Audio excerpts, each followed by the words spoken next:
Meth has no business in Evansville, period. It doesn't matter what part of town you're in. Meth has a devastating effect on our city in many ways. First, the city of Evansville spends thousands, probably hundreds of thousands of dollars annually to work to suppress meth. We have an entire unit within the police department. That's all they do. We have the fire department that puts their life on the line every time they respond to a meth lab. When we started seeing methamphetamine in this area in the late 90s, no one ever realized that it was going to become the type of inundation that it has at this point. Now, a huge percentage of our crime, citywide, countywide, statewide, is all due to methamphetamine, be it the use of, the production of, everything to do with it. So it's become a huge part of our job and our community's problem. With meth, they're taking very serious harmful chemicals, mixing them together. Sometimes they're shaking them up. They're putting lithium inside, which will cause a fire, just the item itself. So everything that's going into this is poison, and most of it's flammable.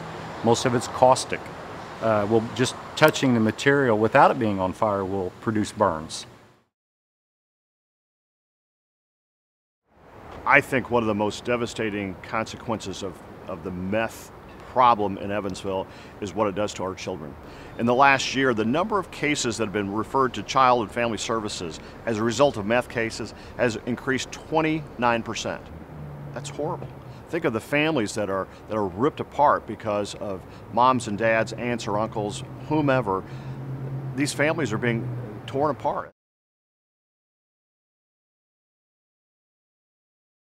Meth labs look like household items. You'll see things such as Coleman camping fuel that you might use camping. You'll see things like drain cleaner, lye drain cleaner, sulfuric acid drain cleaner. Years ago, when the production was different, we would smell the anhydrous ammonia. The producers have gone away from the anhydrous, and now with the Coleman fuel and the ether, so you'll get that fuel smell. You'll see 2-liter bottles. You'll see 20-ounce Coke bottles that'll sometimes have residue in the bottom of them that'll be white, red, pink, brown, crystalline type residue that's left over from the manufacturer. The smells that are associated with it are similar to the smells of the products that are used in many cases. Starting fluid, Coleman camp fuel, other solvents, sulfuric acid, just like if you'd poured it down your drain in the bathroom. In 2011, when this task force was formed, the city of Evansville and the Evansville Police Department was making an emphatic statement. We're drawing a line in the sand. We're saying no to meth, and we're saying no to meth in a huge way. And if that means we're going to be #1 on a list for a while, and again, no one likes it, but it means that if you're buying meth, if you're selling meth, if you're cooking meth, you're going to get arrested in the city of Evansville. What the community needs to understand is that the fact that they see meth labs in the news on almost a daily basis in Evansville is not the fact that we're any more inundated with meth labs than any surrounding area. It's due to the fact that we're very, very good at finding them and dismantling them and arresting the manufacturers than other areas around here. It means that bad guys are being put away every day. It means that meth labs are being seized every day, and ultimately our city is safer because of this decision.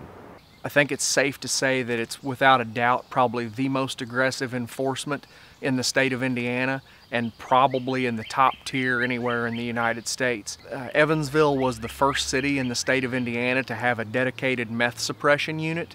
Our meth suppression unit consists of 2 officers and a sergeant, and they work extremely, extremely hard and are very highly trained at what they do.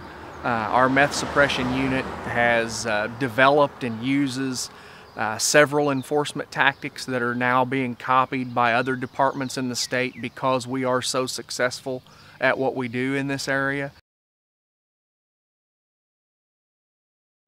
Once we think we've told everybody about what meth's presence is in Evansville, we hear from a neighborhood association, or we hear from a church group or a social club that they don't know what meth's presence is.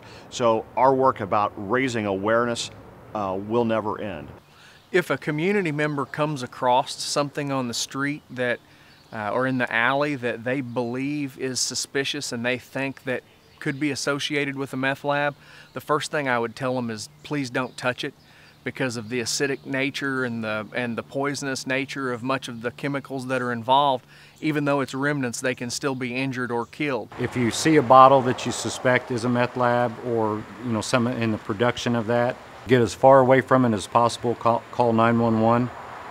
Get the fire department and the police department en route. Stay away from it, because the slightest movement at all, the shaking of it can get it reacting again, and it will explode.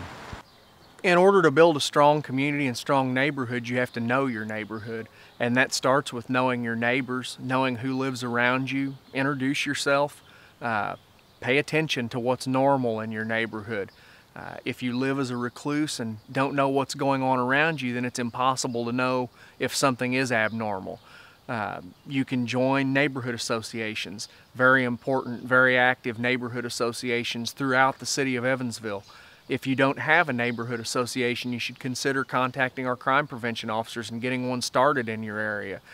These are all good ways that you can help your own area out as well as the community as a whole.